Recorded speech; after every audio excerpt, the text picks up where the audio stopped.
Estou com a mesma camisa do outro vídeo, com a mesma caneca do outro vídeo, para falar assunto polêmico hoje. O esforço não vence o talento. Oi, gatinho. Vem aqui, vem. Olha, esse é Apolo. Ele fala bastante. Se ele ficar falando, eu vou prender ele no quarto, velho.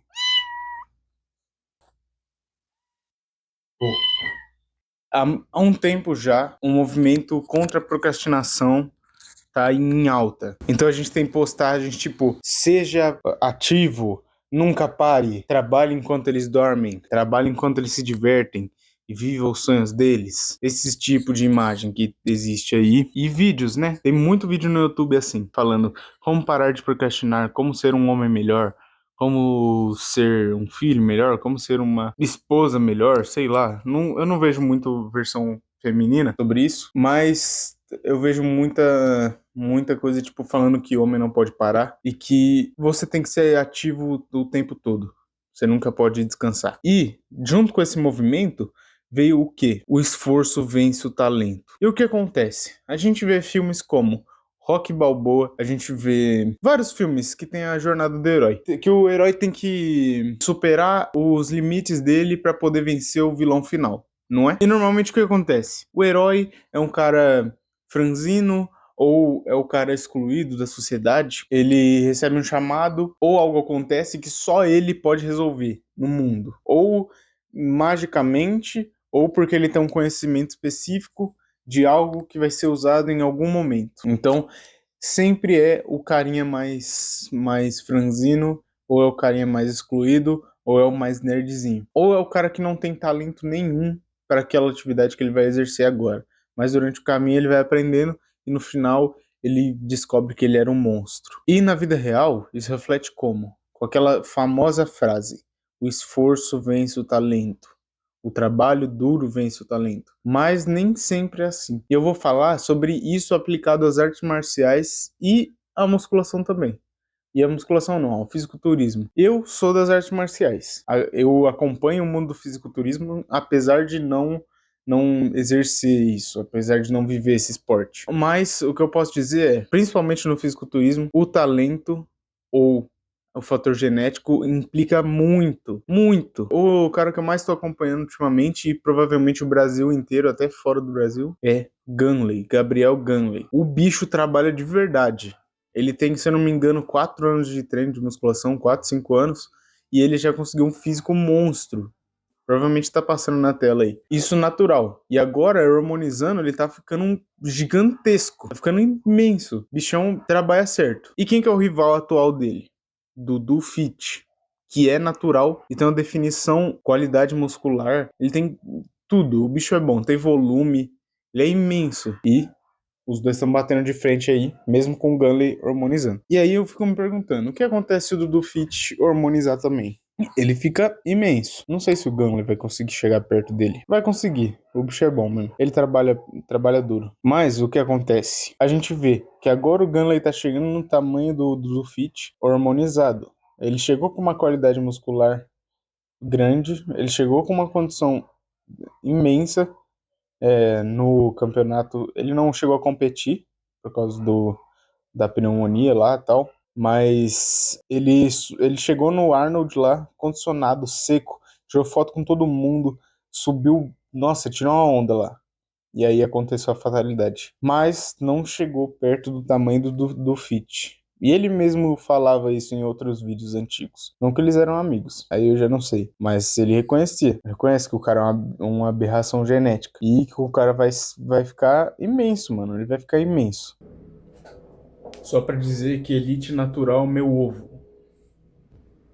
E agora, no mundo das artes marciais. Nas artes marciais, ou esporte de combate, a gente sempre vê nos filmes o pequenininho dando um jeito de vencer do grande. Tem algumas obras tipo Kengan Ashura, Baki, Karate Kid, o Dre, com 1 ano de treino no máximo, conseguiu vencer o Shang, que treina desde que saiu da barriga da mãe. Saiu da barriga da mãe dando uma voadora no médico. E ele ganhou, mano.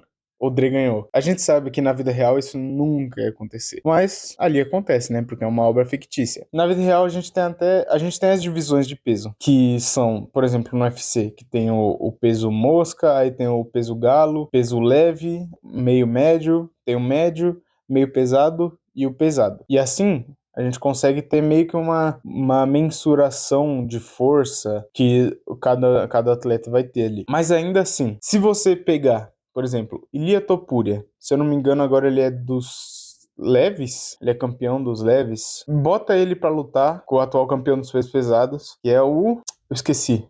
É o cara que o John Jones fugiu. Aspinall. Tom Aspinall. Bota Ilia Topuria, que é um dos melhores lutadores da atualidade, se eu não me engano, ele virou peso por peso. Bota ele pra lutar contra o Aspinall. Vamos ver o que vai acontecer. Provavelmente, ele vai sair bem. O cara é bom, mas o Aspinall é, sei lá, 20 quilos mais pesado que o cara. Então não vai ser muito fácil derrubar o Aspinall.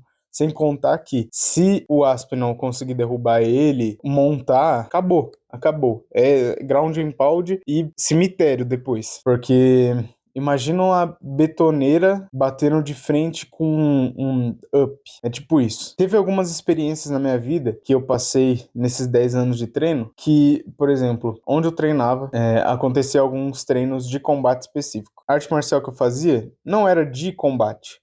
Ela era mais uma defesa pessoal, mais tipo uma coisa mais espiritual, sabe? Mais interno. Então não tinha campeonato. Mas a gente tinha as aulas de combate, que a gente saía na mão à vera. Protetor bucal, luva de MMA e bandagem no máximo. E o que acontecia? O pessoal começou a parar de ir, começou a parar de participar dos treinos de combate, acabou parando de ter. E entrou um cara que é meu amigo hoje em dia. E naquela época também a gente virou amigo.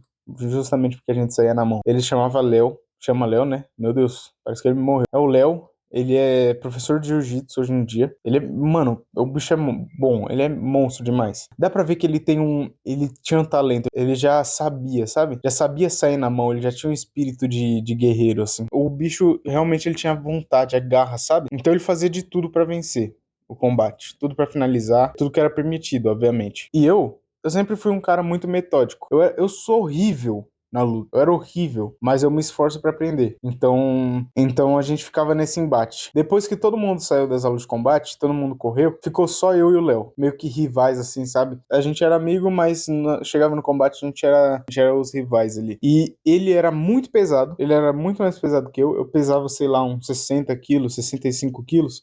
E ele já pesava uns 80, por aí. E ele ainda era do jiu-jitsu. Eu preferia lutar em pé. Até hoje eu prefiro lutar em pé. Mas nessa época, eu tava muito focado em luta de chão. Então eu tava aprendendo as mobilizações e tal. E aí chegou o Léo, com todo o jiu-jitsu dele, me fez de gato e sapato. Tive que aprender a lutar em pé. Comecei a lutar em pé e ele só me levava pro chão. Então, sempre que a gente ia lutar, ele vinha com a maior garra do mundo, parecia um bicho. E eu sempre ia no cálculo. Se ele fizer isso aqui, eu vou fazer isso aqui. E aí acabava algumas coisas dando certo, mas outras não, justamente porque eu pensava demais. Justamente porque tentava pensar um passo à frente dele, só que ele era imprevisível porque era um bicho. E a maioria das vezes, em um ano que a gente treinou junto, 2 anos, eu devo ter me saído melhor, sei lá, umas 3 vezes. E a gente fez muitos treinos juntos. E toda vez ele me amassava. Mesmo eu já sendo faixa laranja ou verde, faixa laranja é a terceira faixa e verde é a quarta faixa, e ele sendo amarela ou branca, que é a primeira e a segunda, ele me amassava, mano. Porque o bicho era bom. O bicho tinha um talento inerente, sabe? O meu mestre, ele chegou a dizer, ele falou, se você continuar na mesma pegada que você tá de treino, você vai conseguir passar o carro nele. E um dia chegou o dia que a gente ficou pau a pau.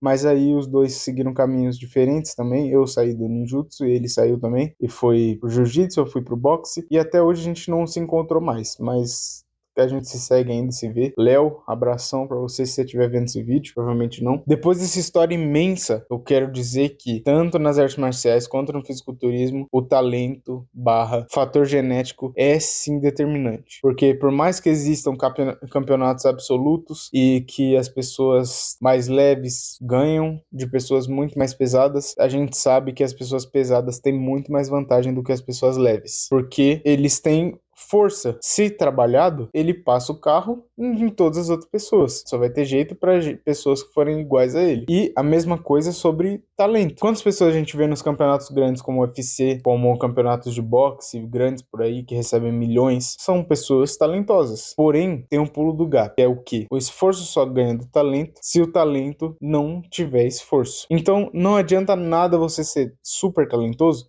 se você não se esforçar. O Léo ganhava de mim porque, do mesmo jeito que eu estava em todos os treinos, ele também estava em todos os treinos, treinando lá junto comigo. A gente estava no mesmo ambiente, a gente estava tendo os mesmos treinamentos, a mesma quantidade de porrada que a gente tomava, só que ele tinha o talento. O maldito talento. Então, se você aí se acha talentoso e por isso você não deve treinar, ou você não deve praticar o que você quer, você tem que praticar mais do que as outras pessoas. Porque se você tiver o talento e não pôr isso em prática, você vai virar um bosta. Você não vai conseguir fazer nada. Você só vai falar. Um dia lá no futuro, você vai falar pra alguém: quase que eu fui lutador profissional. Quase que eu fui jogador de bola. Mas eu não consegui porque eu tinha o joelho zoado. Eu não consegui porque eu não conseguia correr direito. Eu não consegui porque eu não treinei direito. E zás. Sempre vai ter uma desculpa. E olha aí eu voltando no discurso de não procrastine. Mas é isso. Não procrastine o seu talento. Se você é talentoso, coloque isso em prática. E fique bom no que você tem talento. Porque o talento nada mais é do que a fagulha. É igual aquela questão da sorte. A sorte nada mais é do que prepara com mais oportunidade. Se você está preparado, quando surgir a oportunidade, vai dar certo. Então, se você é talentoso, treine para quando surgir a oportunidade, dar certo. Talento e fator genético é sim determinante nas lutas e em todos os esportes. É isso.